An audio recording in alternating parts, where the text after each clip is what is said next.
Keats here from Pop Turner speaking to Maclean Fish about season 3 of Shoresy. Welcome to the show, man. Thanks so much for being here. It is fantastic to be here. I'm so excited to chat with you. Already 3 seasons of Shoresy. You know, we met the fantastic, Jory Jordan last season, which was like the greatest thing. I mean, I kind of want to know, like audition-wise, getting involved, like how much you knew about it. Like, what was that like? Like, what was your kind of experience getting involved with Shoresy? Yeah, it was, I guess you could say, it was pretty standard in terms of kind of auditioning. Yeah. My agent sent me a breakdown and then I looked over it. And I was pretty familiar with Letterkenny kind of, growing up, and I watched him. My dad loves that whole universe and it was great. Yep. So I didn't know a ton about Shoresy. I hadn't even watched the first season when I originally got the audition, and then I gave the first season a watch and fell in love with it immediately. But yeah, it was pretty standard, just kind of an audition or two, and then thankfully booked it, and the rest is history. When you kind of like go and you wrap in season 2, right, where that kind of big interview with Shoresy and everything, and then it kind of like you maybe see a playback on Video Village and everything, and even before that, when you see like the breakdown of what like the show is going to look like, and like your microphone and everything, do you think about like the possible impact it's going to have, that maybe you're like in fan favorite territory? Does that not slip your mind at all? That's an interesting question. I think.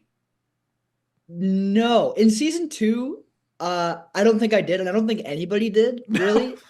I think I kind of walked on set, and it was, I think I only had a couple days, maybe 2 or 3 working days on season 2, and so yeah, the cast and crew, nobody really expected it until we kind of did a couple takes of that first scene, and kind of after that, we maybe thought we had something. I think with that, but yeah, no, I definitely didn't think about it initially at all.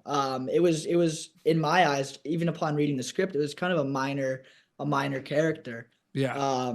But I think it has blossomed into something a lot bigger than that. And the rest is history, man. It's so crazy. Yeah, it really is. And we're going to see more Jory Jordan this season on Shoresy season 3. Going to be on Crave in May, and then it's going to make its way onto Hulu in the United States a month after, which is really, really exciting. I kind of want to ask kind of a general question, and like you can answer this specifically with Shoresy, but like it's really interesting whether a movie or a TV show, Maclean, because like so much happens before you go to camera on a show, right? Or a movie before that, right? There's like character breakdowns, you're chatting, you're talking to the directors and everything. So like in a lot of ways it can be seen as 2 journeys from a storytelling acting perspective. Do you see it as 2 journeys, or do you see it as one big journey with multiple steps? I think it depends on, at least for me in previous things, I think it depends on the size of the character and the weight it kind of carries within the show. I think for bigger roles, I think there's a lot more of that process. There's a lot more of that kind of prep and a lot more goes into it. But I think, on season 2 of Shoresy, there was very little kind of prep work. It was very much, show up and meet everybody and kind of get to work. But on previous things, like you mentioned Dark Harvest before, we'll get to that, because I love that movie. There was a lot more that went into that, in terms of, stunt work and training, and we spent a good month together kind of before that went into production. Yeah. So it depends on the project. Yeah, I think a bit of both. I think with comedy, it's definitely a little less prep. It's more, you get there, you figure things out, and you kind of go on the fly. Yep. Versus something like drama or action or horror would require quite a bit more prep. Oh, absolutely. And like when you get the breakdowns and the scripts for Jory Jordan's kind of interviews and the show and everything, is it what we see on screen? Like, what is that kind of journey for you, kind of reading all your stuff in the script and then actually seeing it come to life on screen? Like, does it get like elevated? Is it a quicker? Like, what is that like for you? Like from screen to script, so to speak, script to screen, so to speak. Yeah. So, I try to isolate things the best I can. I tend not to look at it in terms of the whole show. I try to take it scene by scene kind of, and just look at it as a scene. But I rehearse it as much as I possibly can, and I kind of cover all my bases in terms of preparation. And then when you get on set, everything changes because you have other people involved. You got Yeah. other characters to bounce off of, and it kind of takes a new shape. And yeah, I think just preparing as much as possible and then jumping into it is kind of all you can do in that situation. Absolutely. Did you break a lot of crew and cast like in Oh, yeah. season 2 and 3? Like, like what's the count of like breaking? Like, I would love, especially like when you're interviewing like the US team, like that's like one of the greatest things ever. Like, I love that thing, and like, I can't even imagine like those three guys like laughing, or like the crew. Like, what was that one like specifically? It's yeah, it's pretty fun. We have a good time. I think yeah, season 2, especially in the I don't remember which episode it was in, but my first interview with Shoresy and Jared. Um yeah, like even on first take, Jared had broke. Most of the crew had broke. We do a lot of takes, not because people are screwing up, but just you laugh and the beauty of working with Jared is he's so spontaneous and he's so like he catches you off guard so much to try and Yeah. get better performance out of you. And a lot of the time that works fantastically, and sometimes Like, you did can't. you know he was gonna like head tilt to like look at you, and the like, because he's like answering, because you're like doing the interview with him, right? And like he's not looking at you, and Oh then no. like, and then he like turns to you. Yeah, most of that's not planned. I mean, like the craziest thing is I could let you know a little secret. The banana phone in episode 6, that was thought of like 30 seconds before we shot it. That was not in the script. None of that was there. And Wow. I don't know. I like Jacob Tierney, the director of that season, he just kind of comes up to me, he goes, like just pull out a banana and answer it as genuinely as possible. And I go, okay, might as well. And then we did it, and it turned into But a most of pretty. it is like most of it, especially too when you're like introducing for like the senior tournament and everything. Like a lot of it, like it's scripted, right? Like you have some room Yeah, to work yeah. around, but yeah. Yeah, most of like the dialogue is scripted.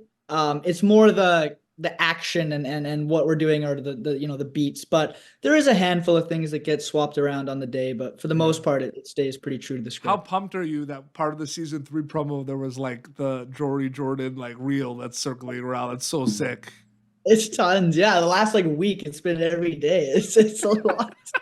But yeah, I love it. I mean, it's there's some even It's better crazy, scenes right? in Because at this. the end of the day, it's like an actor's life is like, journey to journey, job to job, and like you go in, you do Yeah, your thing, and then it's out of your hands, and like yeah. No, it sometimes it really becomes is. sometimes it becomes a thing, and sometimes it just like this is a thing, right? Like people love this character.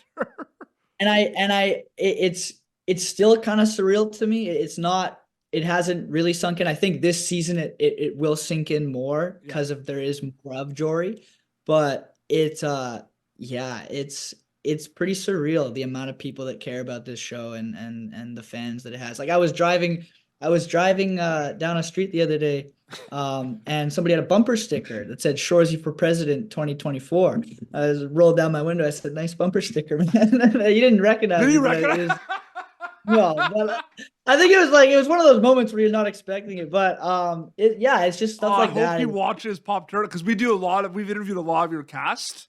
Yeah, So even Jared's been on this show years ago. that's so awesome. That's so awesome. But like Yeah, maybe, Jared doesn't do interviews that often, so yeah, that's a big deal. maybe maybe that person with the bumper sticker is gonna watch this interview and like be like, that was story. Yeah, it's not like no, yeah. But yeah, um, it's wild. yeah, It no, really it's is. I'm so happy for you, dude. Honestly, man, it's crazy. Okay, shifting gears a little bit. Big horror movie fan here. Oh, yeah. Watch it all. Type of guy that just like when they get like they keep pumping them out and I watch them all. You know what I mean? Like Oh that's yeah, just how it is. that's And I awesome. want to talk about Dark Harvest because that was shot in Winnipeg, right?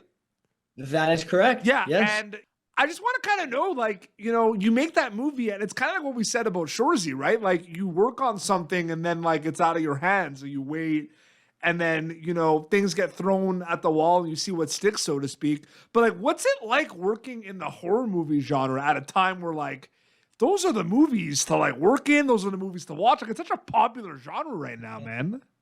Yeah, yeah, that experience, I think, kind of made me into who I am as not only an actor, but like as a person. Yeah. That I shot that while I was still in high school in grade 12. And I was out of school for about like 2 months, 2.5 months. And yeah, like all of us teenagers, all of the, cast, we spent so much time together, and it was a pretty special experience because we all had that thought in the back of our head, like, this could be something pretty awesome. And, it had MGM behind it. It had, a fantastic cast, a whole bunch of amazing people, David Slade. It was kind of destined to be really awesome. And it was, I loved that movie. It was very fun to watch that one when it came out. And, yeah, I mean, it felt special at the time for sure. Mm-hmm. And it got delayed quite a bit, which was unfortunate. And so again, like you said, it really slipped out of my head. To the point where, yeah, we didn't even really know if it was going to come out. And then finally it got greenlit and it was out. Well, it's funny because it's like, two kind of big things, and like from the actor's perspective is like, the misconception is, I think a lot of people still think that like actors know what's going on all the time. And like, I don't know. And that's like, not the case. I have, yeah. People ask me all the time, like I'll do something, or it could be an audition, and they're like, I do it and then I don't hear about it for 2 weeks, which is normal. Like you never hear ever, and you just go on with your life.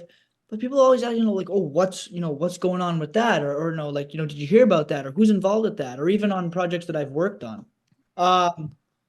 Yeah, I think there's people just assume that it's always in the know. Everyone knows what's going on all the time. And yeah, that's not the case at all. And it's that, but then the other thing is that, like you just said, like it really is like on to the next, like it's project after project, journey after journey. And then like you wrap and then that journey's done. And then you do press for it for a little bit, but that's done again. Like it's really like what's next, so to speak. Right. Yeah. Yeah. Which 100%. Is really interesting. I can't wait for people to see season 3 of Shoresy, man. Like you're so good in it. Jory Jordan, man. Like this guy, I'm telling you, the confidence of this guy. And it really, I have to tell you, man, like it hits close to home because I worked in hockey a lot of years and I was like the play-by-play guy for the Navan Grads of the CCHL. So like that is awesome. So dude, like it's like I was part of that world, you know what I mean? So like I see Jory Jordan, and I'm like, I knew guys like that. I was like that a little bit. Like I know that. You know what I mean? Yeah. I mean, that's what I drew from. Like I grew up playing hockey my whole life. Like I being from Canada, that's I played since I've been skating before I was walking. Yeah. So like, I came into this role and I had a lot to draw from. Like I can tell hockey. Like that's another thing too. Like there's got to be a natural component to it too, right? You know what I mean? Like 100%. Not, like you're reading those highlights and stuff, or like asking questions, but I know, like Yeah. No, like I understand the humor. You know what I mean? Like I hear the chirps and I get it, and I know how to deliver it. But yeah, like when I walk on set, it's kind of interesting because I'm surrounded by ex-NHL players and current NHL players and all these big hockey, people. And I come in as primarily an actor, and in that case scenario, only an actor. But I have that side of me that also played hockey my whole life. And so I can, I can connect with them in that capacity. And it definitely helps with the acting for sure. Yeah. 100%. Episode's going to roll out on Crave in Canada, season 3 of Shoresy, and it's going to be available on Hulu as well. Maclean, so great chatting with you, man. Thanks so much for coming on the show. Thank you for having me. This has been amazing. Thank you for tuning in to Popternative. Make sure to check out our past episodes of Popternative on YouTube. This has been an Autograph Communications production.